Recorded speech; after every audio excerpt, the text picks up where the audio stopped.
Olá, queridos ouvintes! Eu sou Jorge Gabriel Lapa, seu fiel apresentador, e estamos juntos novamente em mais uma edição do Café Societário, o seu podcast jurídico de todas as quintas-feiras, para ficar por dentro de tudo relacionado ao direito societário apenas com alguns cliques.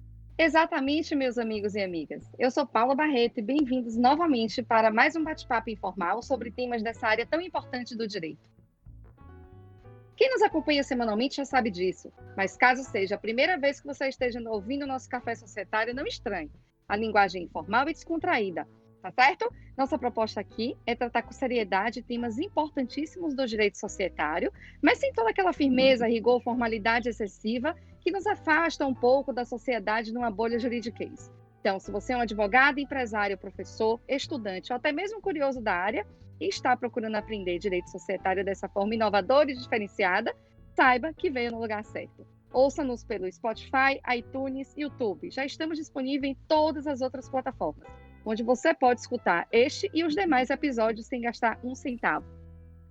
Maravilha! Então, se você valoriza o que a gente faz aqui, por favor, não se esqueça de compartilhar nosso trabalho. A sua ajuda é muito importante para divulgar o podcast e continuarmos trazendo grandes nomes do direito societário para o nosso bate-papo semanal. E hoje, Jorge, quem são os nossos convidados? Que bom que você perguntou, Paula, porque a nossa edição de hoje está muito especial. Nós temos a honra de receber no Café Societário a doutora Samantha Comerlato, renomada advogada da área do direito comercial, a excelentíssima Lorena Mercedes, juíza da Comissão de Valores Mobiliários, e o conhecido Dr. Arik Farias, professor titular da USP, autor de diversas obras jurídicas, famoso pelas suas opiniões controversas e um tanto polêmicas, junto com seus entendimentos minoritários, considerado por muitos, inclusive, como o jurista da polêmica. Não por acaso ele foi o nome mais pedido pelos ouvintes. Esses três gigantes estão reunidos aqui hoje conosco para falar de um caso muito conhecido entre os estudiosos do direito societário. O caso da venda da operadora Oi. Como a agenda dos nossos ouvintes é bastante atribulada, infelizmente não temos todo o tempo que gostaríamos.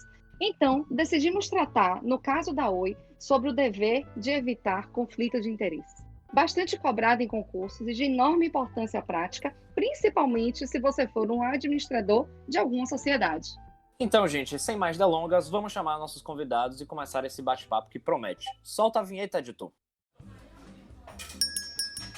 Bem-vindo ao Café Societário, doutor. Como podemos ajudar hoje?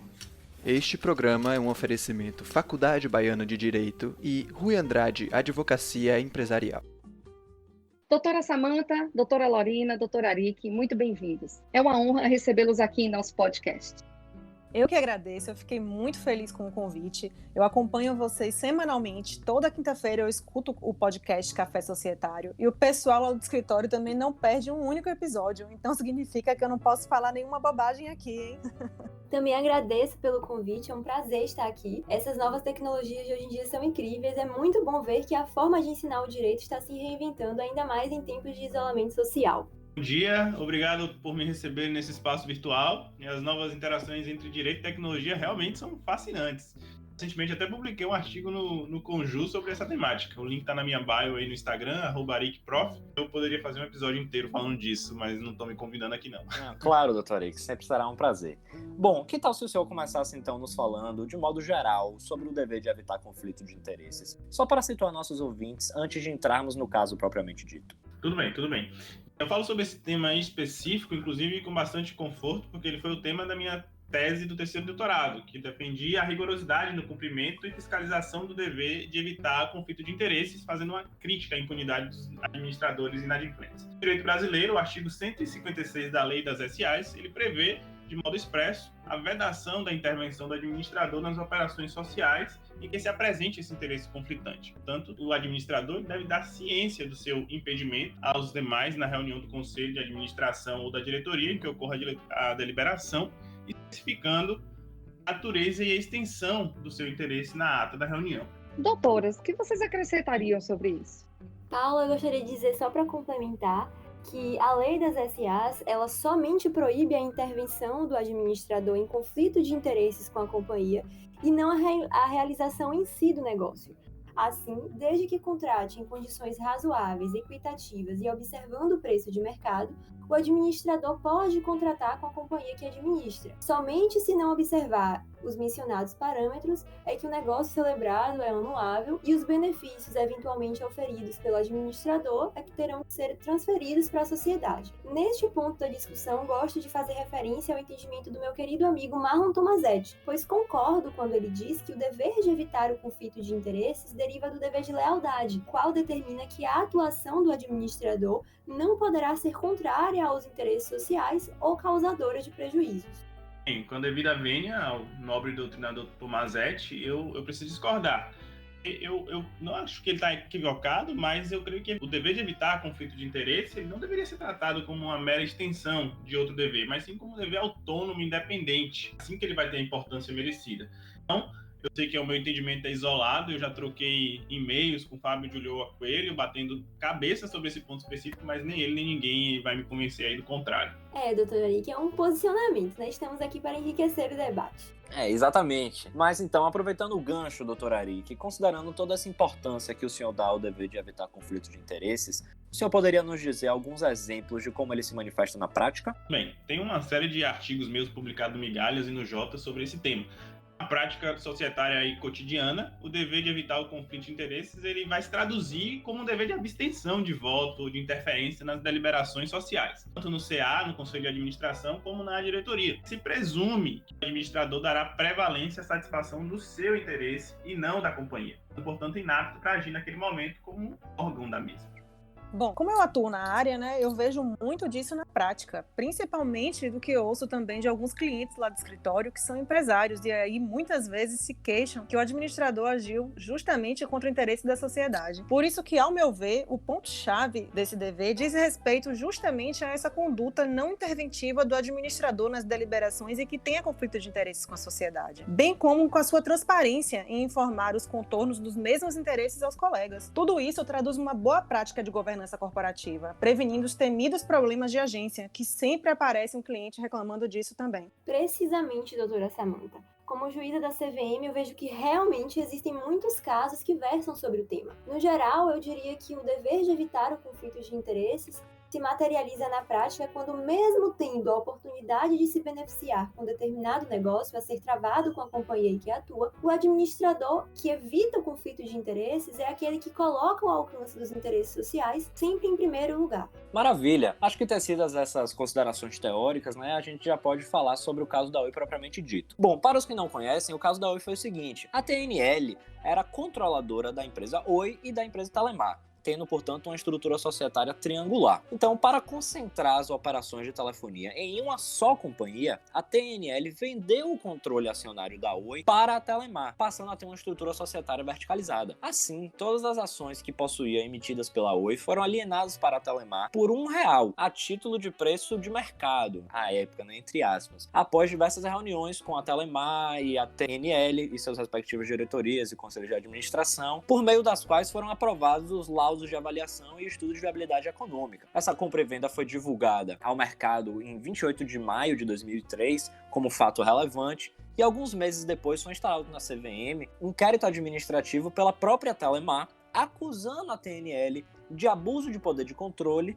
e também que os administradores que ocupavam cargos, tanto no conselho de administração da controladora quanto no da controlada, violaram seus deveres fiduciários, porque eles, em suma, supostamente não teriam divulgado e apurado todas as informações pertinentes para que os laudos de viabilidade econômica fossem confiáveis, de modo que concluíram por um valor superestimado das ações da Oi, em flagrante prejuízo à controladora Telemar. Esse é o ponto principal da nossa conversa, porque um dos deveres fiduciários que esses administradores concomitantes da Telemar e da TNL foram acusados foi justamente o de violar o dever de evitar o conflito de interesse. Embora a comissão de inquérito até tenha apontado que houve violação, ao final, o colegiado da Comissão de Valores Imobiliários decidiu, por maioria dos votos, que tal dever não foi imaculado, de modo que os acusados foram absolvidos de todas as acusações, salvo alguns membros do Conselho de Administração e diretores que foram apenas advertidos. E os senhores, então, acham dessa decisão? Bom, Paula,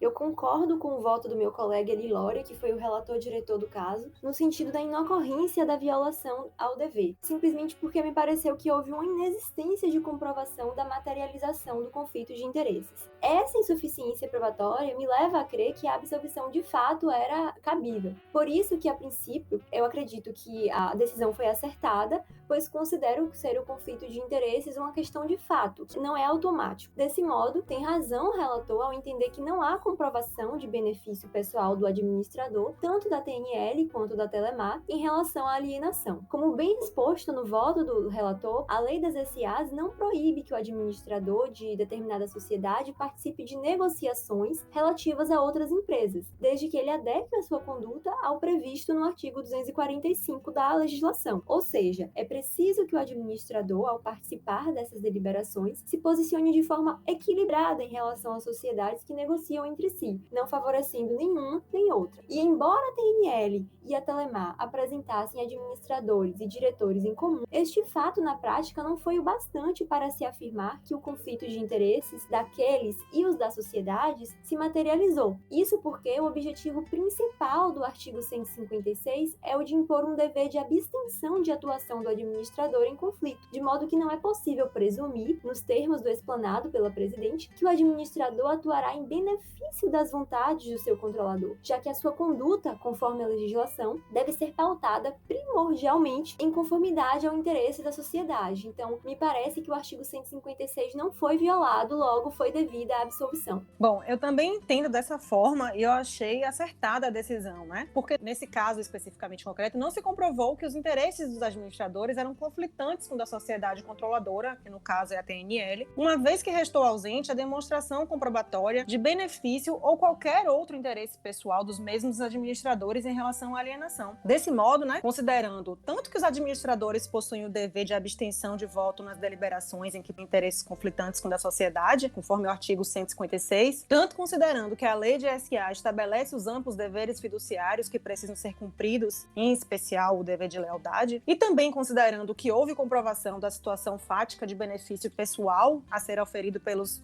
administradores da empresa controlada, no caso a Telemar e a controladora TNL, verifica-se que o conflito de interesses é inexistente, já que a independência funcional do administrador e o seu distanciamento pessoal da negociação se restaram mantidos. Então, conforme bem apontado no voto da presidente, a única alternativa viável de comprovar a materialização do conflito de interesses entre os administradores e a sociedade contadora era de se apurar a existência de troca de vantagens ou incentivos econômicos relacionados ao resultado da compra e venda da Oi. E caso existente, qual seria o posicionamento beneficiário contra ou a favor aos interesses da companhia, né? Entretanto, tal realidade não foi apurada de investigação, não podendo dessa forma interferir na decisão da demanda. Enfim, não quero ficar aqui chovendo no molhado, mas eu sigo a mesma linha da doutora Lorena e eu lembro ainda que a CVM tem vários precedentes no mesmo sentido. Então me parece que era mesmo o caso de absolver, portanto a decisão foi acertada nesse ponto.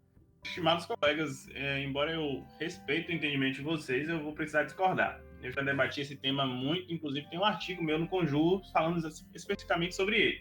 Bem, primeiramente, cabe aqui esclarecer que eu sigo a linha de que entende que o conflito de interesse é formal.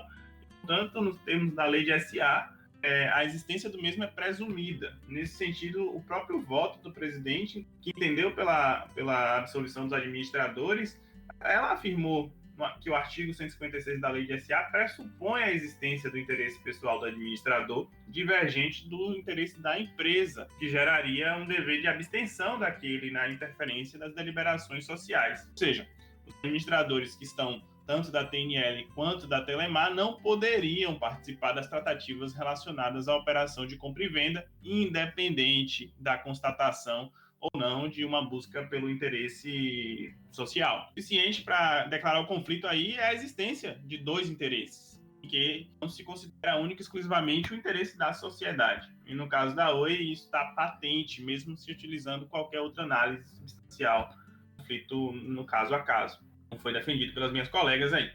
Então, portanto, é inviável determinar que os tais administradores cumpriram o referido dever na mesma medida com relação às duas empresas, ainda mais considerando o benefício econômico da operação pela controladora.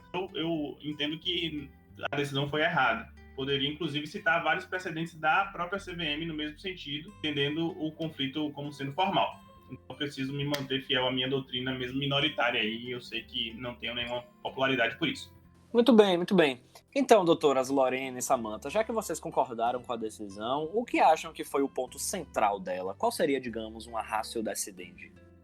Bom, Jorge, como eu mencionei, no caso, a CVM considerou que o conflito de interesses deve ser entendido na perspectiva material e não formal. Então, eu acho que foi esse o fator principal que ensejou a absolvição dos administradores, uma vez que o argumento primordial, que lastreou a decisão foi o da inexistência de comprovação fática de benefício pessoal a ser obtido com o resultado da alienação.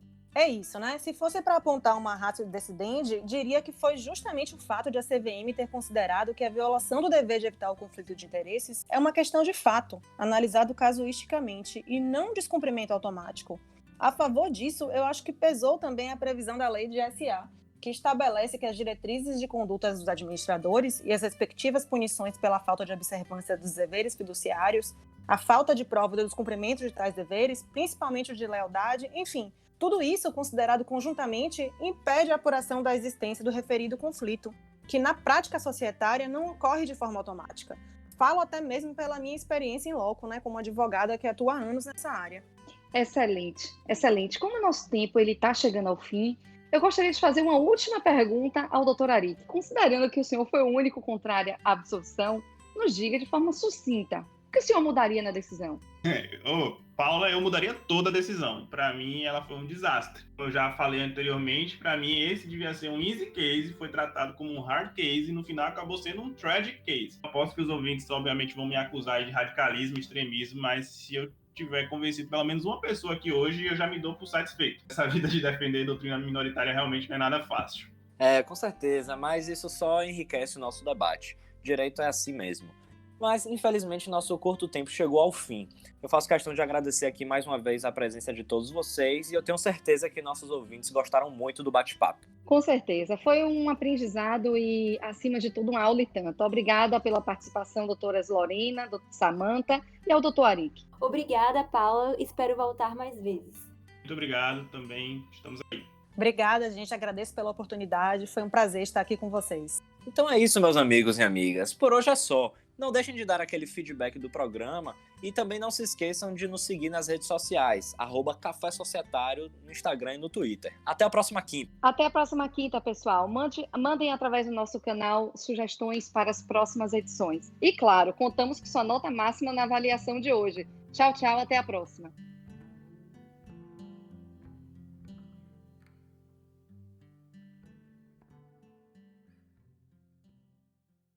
Este podcast foi editado por José Sampaio.